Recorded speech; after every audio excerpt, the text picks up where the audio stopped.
Hello, everyone. Welcome to Marketing 459 Personal Selling and Sales Management. Okay. Personal Selling and Sales Management, Marketing 459. This is Chapter 1, the field of Salesforce Management. The field of Salesforce Management. Former US President Theodore Roosevelt once said, management is the art of getting things done through people. Roosevelt said that. President Roosevelt said, management is the art of getting things done through people.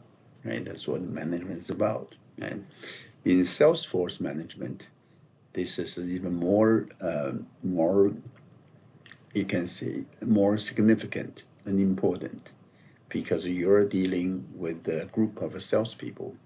You as a sales manager are dealing with a group of salespeople who are highly talented, mobile, okay, and oftentimes in the field making a lot of money.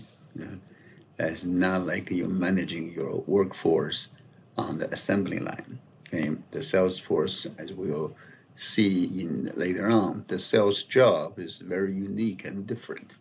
To manage a group of sales personnel is even more challenging than just a regular workforce. Okay? So it is art getting things done through your salespeople. Okay? And there have been some research done on the customer complaints about salespeople.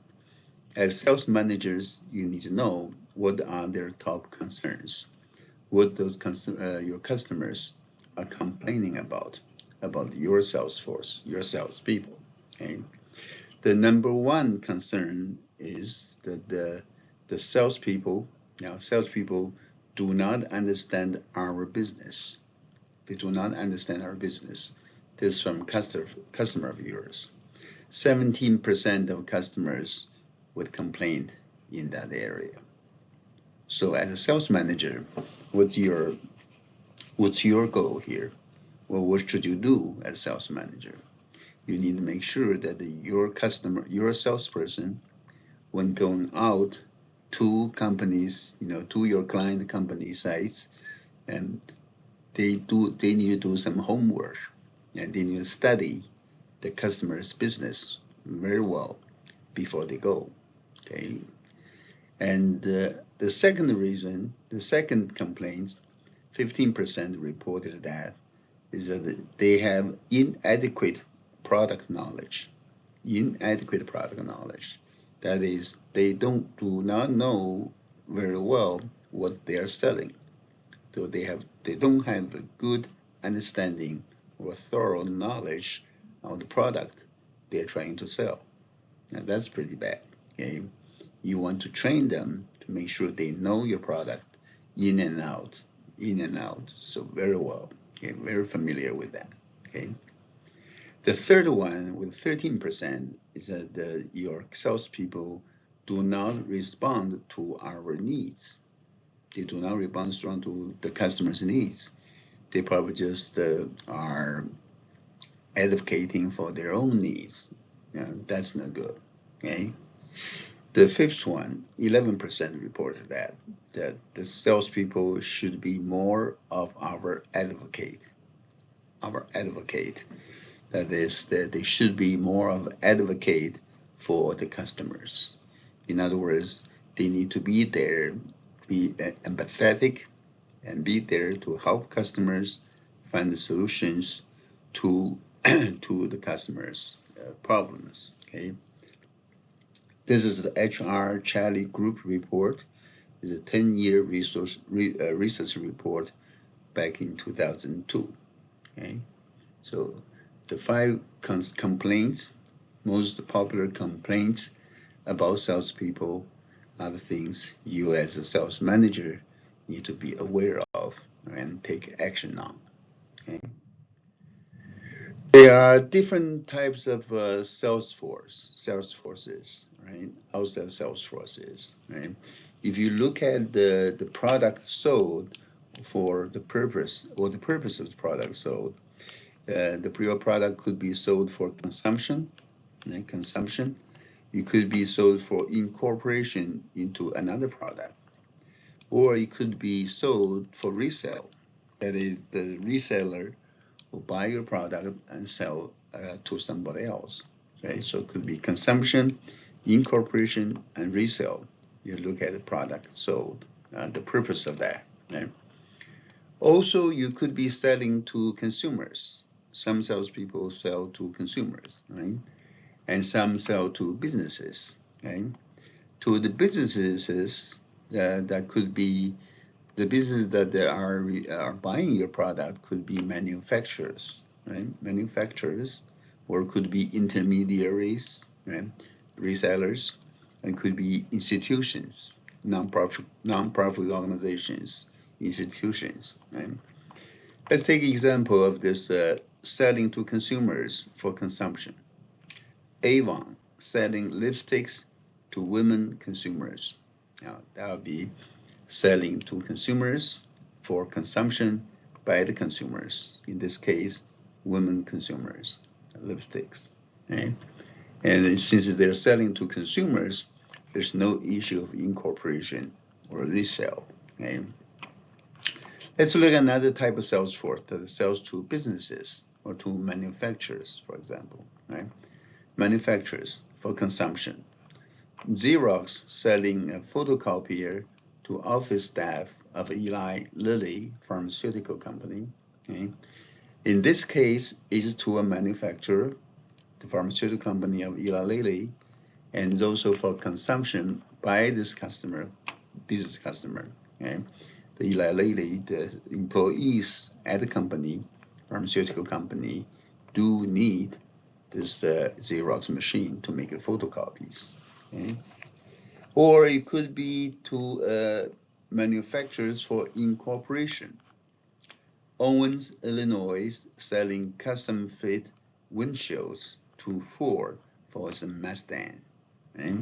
So the windshield wipers, windshield blades, okay, are sold by this company, Owens, Illinois, for sales to another company, Ford, in this case, for incorporating that windshields into the cars that Ford manufactures. That's a Mustang in this case. Okay, so selling to manufacturers for incorporation.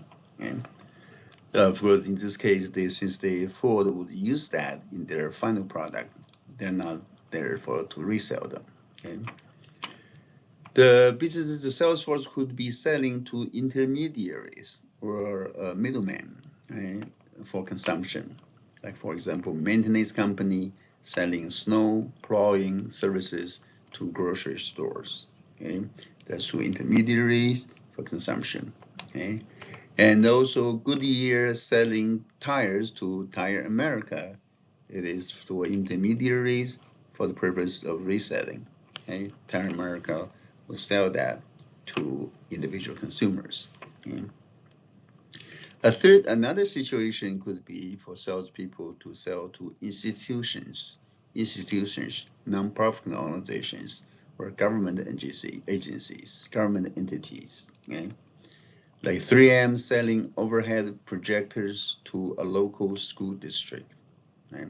The local school districts use those overhead projectors in their classroom. Okay?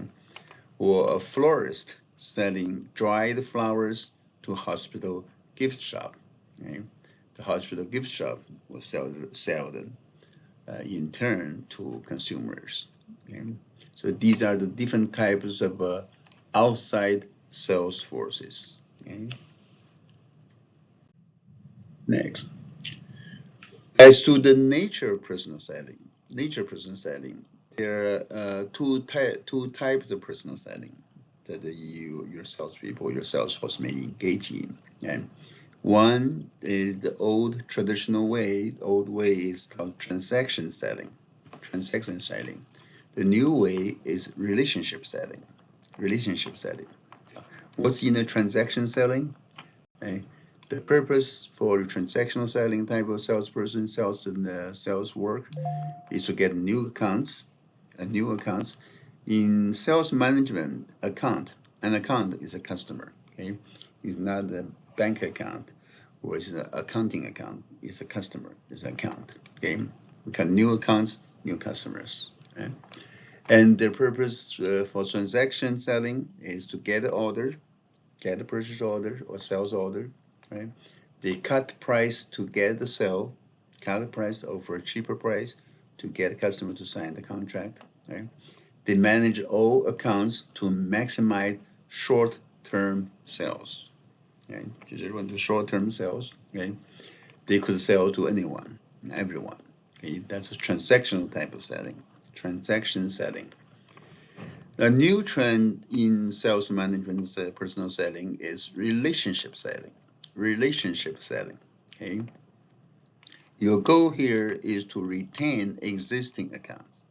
You retain your existing customers, not lose them to your competitors, right? You want to become the preferred supplier of your client, right? You become the preferred supplier that they do when they need to resupply, need to stock up, they can always come back to you, and preferred one. Okay? You price your item not just for quick sales, but for profit. You look at the corporate profit, make sure you get a profit. And they manage each account for long-term profit. Long-term profit, not just 1 day, 1 month, or 1 year. Okay, long-term profit. Okay? They concentrate on high profit potential accounts. Concentrate on high profit potential accounts. Some accounts have high profit potential, so that's what they look to keep their focus on. Okay, concentrate on them. Okay, that's the nature of personal selling. Okay. As to the sales job, there are 6 categories of sales jobs. Right? 6 categories of sales jobs. Right? One is called the consultative seller. Consultative seller. Basically, in this case, the seller or salesperson would just would function as a consultant, advising your potential buyers about their needs, their wants, the services or the benefits your product will bring to them. That's a consultative seller. Okay. The next one is called the key account seller. What's a key account seller? Remember, account is what? It's company, right? It's a new company, right? Key account is a major account, or key account, a major account, big account are the major customer of yours. Right? Yet another one is called new business seller. New business seller that they sell to new businesses. They develop new business, new customers, get new customers coming in. Okay. Yet another one is called the sales support. Sales support, salesperson. Sales support could also be selling, as well. Okay. Yet another one is called the missionary seller. What's a missionary seller? The seller basically does not earn commission on the sales. They earn on a salary. They earn a salary instead of commission. So there's a benefit there of being a missionary seller or engaging in missionary selling, because the customers will know that this person is here to help me, right? It's not here just to make a commission. So because they're on salary, not a commission. So making immediate sales is not their motivation, but helping me solving my problem is their motivation. So there is advantage for using missionary seller in your sales organization. Okay? And finally, delivery seller. Right? Your delivery personnel could be a salesperson too. Yeah? You deliver the product to your customer's place, and you may have to install it, right? Have it installed, and in the process, you may find the customer may need something else, and you can make a sale right there on site. That's a delivery seller, right? So these are the 6 categories of sales jobs, okay, you should need to be familiar with. Okay? And what do salespeople do? Yeah. What are the activities of salespeople?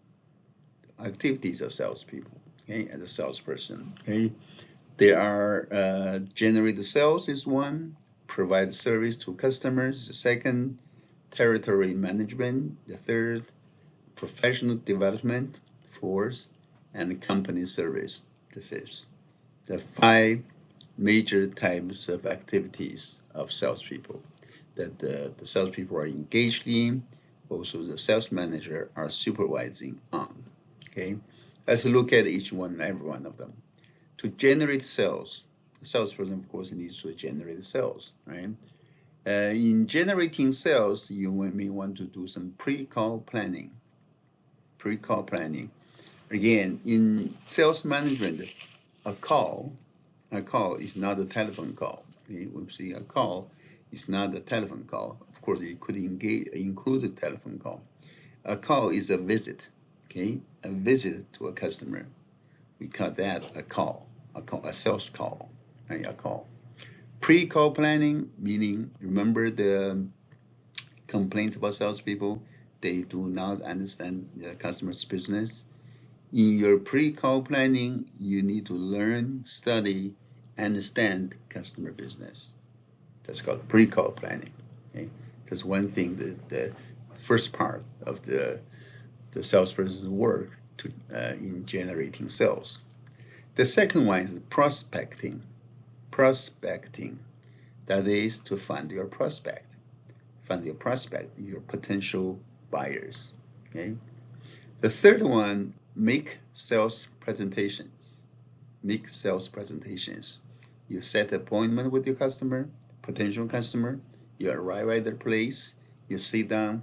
You give a presentation, a sales presentation. You can use PowerPoints, use a demo, or use flip charts, use whatever tools you have on hand to give the presentation. Okay. Next one, overcome objections. Will your customer or potential customers have objections? Of course they will, right? They definitely will. They will have objections, but you need to overcome that, okay? And you need to close. Next, you need to close by asking for orders. You give your presentation, you overcome their objections, you need to ask for orders. Okay? Next one, once the order is obtained, you arrange for delivery. Arrange for delivery. Okay? And sometimes you may have to entertain your customers. Entertain your customer. Okay? And you need to arrange for credit and financing as well. Get credit financing for them so they can afford to make the purchase. Sometimes you send the invoice, they may not pay on time. You need to call them and try to collect the payment. Okay? And also you need to participate in trade shows. Trade shows, your company participates. Okay? That's generating sales. Next one is provide service to customers. You need to provide management, technical, consulting services to your customer. Okay? You need to oversee installations and repairs. If everything's going on okay, or if there's nothing needs to be done, or if there's some defect or something wrong, you need to make sure it's repaired. Okay? You also need to check inventory levels. You check the inventory levels at your customers. If the inventory is low, you want to replenish that. Okay? Sometimes you have to stock the shelf yourself. The salesperson may be there to stock the shelves. Okay? Also, you need to provide merchandising assistance. Merchandising assistance, helping customers to make decisions on merchandises to put on. Okay? You may have to run co-op advertising with the customers. You want to have advertising feature your product and the retailer or the buyer customer together in the advertisement. Okay? Point of purchase displays, you work with them on that. Brochures about your product, services, you need to prepare for that. You need to oversee product and equipment testing. Once this is installed, You need to oversee that, make sure the product is working, the equipment is working. You need to test on that. Okay? Then you also need to train wholesalers and retailer salespeople. You are salespeople of the manufacturer, right? But their retailer, the retailers, the wholesalers, their salespeople need also be trained. Okay? That's providing service to your customers, right? Next one is territory management. Manage your territories. Right? You need to gather and analyze information on customers, competitors, and general market development. What is going on in the business? Okay, and what's happening there with your customers or with your competitors? Okay, and you need to disseminate information to appropriate personnel within salesperson's company. You know, information appropriate to personnel within your company, then you need to disseminate those information. You need to develop sales strategies and plans, forecasts, and budgets. We'll get to that later on. In later chapters, sales forecasts, sales budgets. Okay? That's all part of territory management. Also, you need to develop yourself professionally. For professional development, you need to participate in sales meetings. Okay? You need to join professional associations. Okay? You need to join those training programs from time to time. Okay? And then you need to provide service to your company, company services, like training new salespeople. Okay? You've been trained, right? You need to train new salespeople. Also, there may be other civic duties you need to perform. That's all part of company services. So these are the 5 categories of activities of salespeople. Okay? That's what your salespeople need to work on, and what you as a sales manager need to engage and work on. Okay? Next, you probably heard about that. You know a little bit about that. Salespeople, sales jobs are different. They're different from other jobs, okay, for many reasons. What are the reasons? First one, the salespeople implement a firm's marketing strategies in the field. Okay? Your company may have a marketing strategy, right? You have marketing, sales, and marketing strategies, but who's there to actually execute them, right, and implement that in the field? It's you, your sales force, it's your salespeople. So implement the company's marketing strategy. Okay? Also, your job is different in that you are authorized to spend company funds. You have account. You may have a credit card, accounting credit card. You have expense account. You're authorized to spend the company's money on your selling activities. Okay. Next one, the sales job is different from other jobs because salespeople represent their company to customers and to society in general. For other people, of companies, or customers, and other companies, or people in the society, they don't know too much about your company. They know you. They know your performance. They watch your performance. They listen to your saying. Right? They look at you, how you react to things. You are the representative of your company, so you better represent your company well. Okay. Also, salespeople represent the customers to their companies. Right? You represent your company to your customers, and when you come back, you actually represent your customers to your company because you are there to advocate their best interest. Okay? Also, salespeople operate with little or no direct supervision and require a high degree of motivation. We'll talk about sales force motivation later. Okay?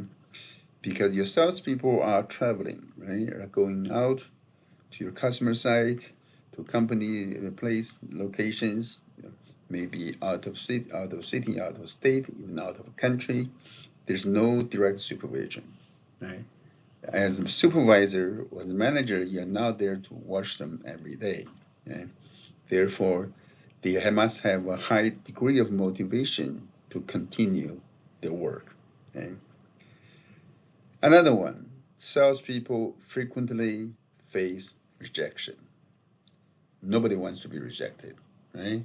If you are rejected by someone, you're going to feel unhappy, uneasy, right? But salespeople, they face rejection all the time. They face rejection all the time. Okay? They must be able to handle that. Okay?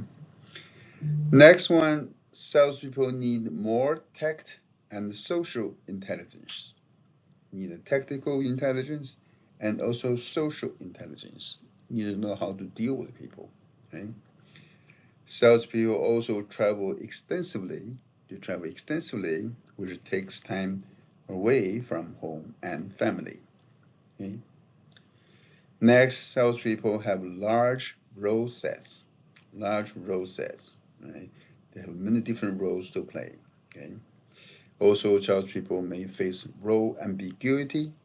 Why ambiguity in roles? Remember, you represent your company to your customers, and you represent your customers to your companies. Okay? There could be a role ambiguity here. Right? There also could be role conflicts. Conflict in interest for different roles, and also role stress because of your representing different interests, different conflicts, and lots of ambiguity that may induce a lot of stress on you, the salesperson. Okay. Sales management. What about the manager's responsibility? You as a sales manager, these are your responsibilities as a sales manager in sales management. Okay? Basically, your job responsibilities entail communication, coordination, and integration. Communication to your salespeople, coordinate among their activities, and integrate your whole team's activities. Okay? You start out with strategic planning. Okay? And before the season starts, before the year starts, you need to plan your strategies for the months, for the quarter, for the year. Strategic planning. And then next, you need to organize your sales force. Right? Have your sales force organized. You may have to hire more people. Sometimes you want to move some people around, to different locations, to different categories, or sometimes you have to fire some people. Okay, you need to organize your sales force. Okay? In organizing your sales force, you may engage in, you must engage in recruiting, selection, and assimilation. You recruit, you try to hire someone, right? Select the best candidate for you, and once they're hired, you want to assimilate them into your existing sales force, okay, to form a great team that you can work together. Okay? And once they're on board, you need to do training and development. They may be fresh college graduates. Okay? They don't know too much about the business or the real world situations. You need to train them. Okay? Train your new hires, new recruits, right? And you need to develop them. Even the veterans, you need to develop them. Make them even more, you make them better, more effective, right? More efficient, superb salespeople. Okay? The next thing you want to do, or you need to do constantly, is motivation and supervision. You can see that you need to supervise your sales force for sure, right? To make sure that they are doing their job every day, every month, every year, right? Sometimes they may get burned out.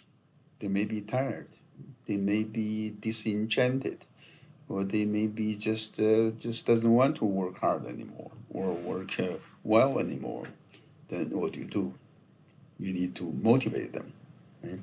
We in one chapter, later chapter, we'll talk about the sales force motivation, how to motivate your sales force. Okay? And finally, last but not least, you have to do performance evaluation. Evaluate their performance over the months, over the quarter, over the year, and give them feedback. Okay? Based on their performance, the feedback, and you devise, rework your strategic plan for the next season, next quarter, or next year. Okay, that's the responsibility of sales management, sales manager. Okay.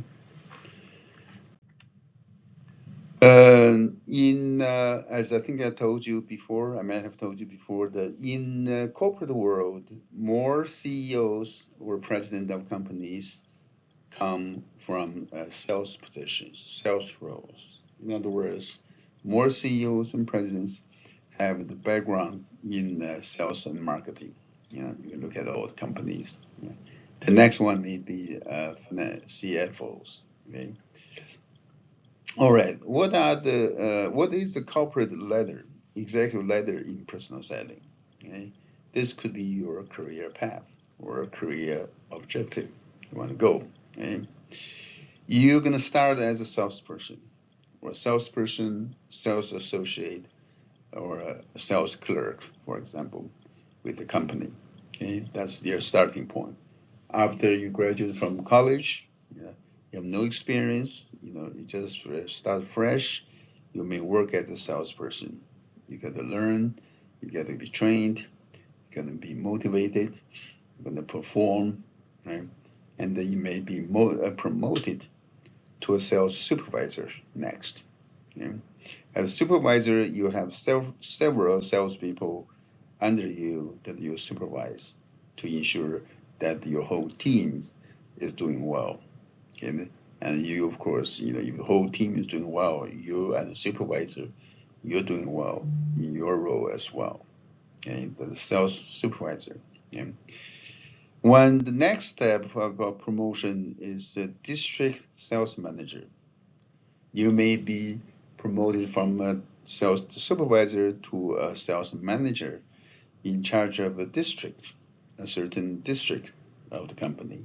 Okay, that could be in a certain part of a state, in several cities, etc. Right? Once you go up further, you become regional or divisional sales manager. You're in charge of sales work in a region of the country or in a division of the company. Okay? That region could be southeastern United States, for example, or northeast part of the United States, the Midwest, the West Coast, or Southwest of U.S. You become a regional sales manager or sometimes sales director. Okay? The next, you go on further, you become a national sales manager. National sales manager. Sales manager in charge of the sales work in the entire nation, entire country. It could be in this country, could be in another country, so you become national sales manager or a national sales director. Right? If you can climb up even further, you become vice president of sales for the company. That is, you're in charge of the sales and sales management of all countries, all regions, all the sales force, the total sales force. You'll become the executive level figure within the company. And finally, you could become the president or chief executive officer, CEO of the company. That will be the top, the end of the corporate ladder. Okay. So you can see a job or a career in sales, personal selling, sales management may lead to the very top of the corporate pyramid. Okay? Another executive ladder is in team selling. When you engage in team selling, you could also become, the top leaders of the company. You may start out as a customer sales service representative, okay? Customer sales or a service representative, right? And then you grow to become a distribution, for example, distribution logistics specialist, a specialist in distribution and logistics. Right? You could become a client team leader, a team leader working for the clients. You could become a product engineer, right? All these distribution, logistics specialists, client team leaders, and product engineer report to the vice president of marketing. Okay? From all these areas, you may be promoted to vice president of marketing, then to president of a company. So that's the executive ladder in team selling. Okay? And finally, let's talk about the sales force management and challenges in the 21st century. Okay? Nowadays, Salesforce is becoming challenging, more challenging. Okay, and there are sellings by executives. The top executives are engaged in selling as well. Okay, and also the use of a CRM or customer relationship management softwares, computer system softwares, CRM that's widely used. Okay. We'll talk about that later on. Okay. And there's a Salesforce diversity, women, minorities, other people into the Salesforce. Okay, you need to manage that well. And also the channels of distribution become more and more complex. Okay, you need to handle that. The more complex channels of distribution. Okay. Also, the news trend here, challenges in facing you is the international perspective. Is having an international perspective. Go global. Okay. Also, as well, ethical behavior and social responsibility become something that you also need to pay attention to. That could also be challenges to you and to your companies. Yeah. Okay, I think that's all I have for this chapter. Yeah, please read your chapter, read your textbook, and also answer the discussion questions I have on Blackboard for this chapter. Okay, I'll talk to you soon. Thanks. Bye-bye.